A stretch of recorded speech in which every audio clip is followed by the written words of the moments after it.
નવસારીનું બિલીમોરા, જ્યાં ખાપરવાડામાં cricket ground પર થયેલી હત્યાનો પોલીસે ગણતરીના કલાકોમાં ઉકેલ્યો ભેદ. આરોપી કૃપલ ગામના મંદિર પાસે કારથી સ્ટન્ટ કરતા ગામના લોકોએ તેને રોક્યો. આ સામાન્ય બોલાચાલીની અદાવત રાખીને કૃપલ ઉર્ફે કુકુ પટેલે કારથી હસમુખ આહિર નામના વ્યક્તિને કચડી નાખ્યો.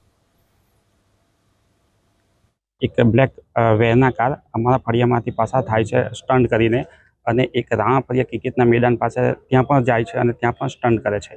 અમારા ફળિયાના રહેવાસી હસમુખભાઈ મરનાર અને અમારા ફળિયાના 3-4 મિત્રો એમને રિક્વેસ્ટ કરી હતી કે ભાઈ આવા ભયાનક સ્ટન્ટ ન કરો કે જેથી કોઈ અકસ્માતનો કોઈ ભોગ ન બને. તો આ વ્યક્તિ ઉશ્કેરાઈ જઈ હસમુખભાઈ પર મર્ડરના ઈરાદે ગાડી ચઢાવી હતી અને હસમુખભાઈ પડી ગયા હતા. આ જ ગાડી રિવર્સ એમના પર ચઢાવી હતી અને એ કૃપલભાઈ મગનભાઈ પટેલ રહેવાસી ભાટલા એ ભાગી ગયો હતો. અને ત્યારબાદ હસમુખભાઈને સાથે રહેલા મિત્રો અમારા ફળિયાના તાત્કાલિક એમને લઈને ગુપ્તા હોસ્પિટલમાં સારવાર અર્થે લાવ્યા હતા. ત્યાં સારવાર બાદ એમને મૃત જાહેર કરેલ છે. જે મરનાર છે તેની ઉપર ગાડી ચડાવેલી અને તેનું મૃત્યુ નિપજાવેલું. આમ કૃપલ ઉપર મર્ડરનો ગુનો દાખલ કરી આગળની કાર્યવાહી ચાલુ કરેલ છે.